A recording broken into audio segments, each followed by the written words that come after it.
A magnitude 4.7 earthquake occurred.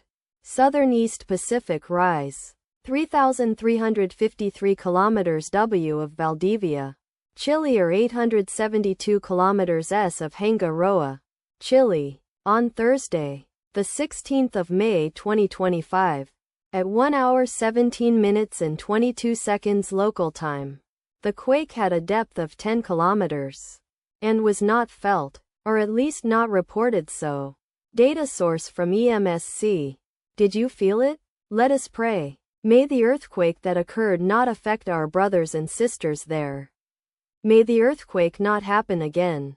And may God protect everyone. Amen.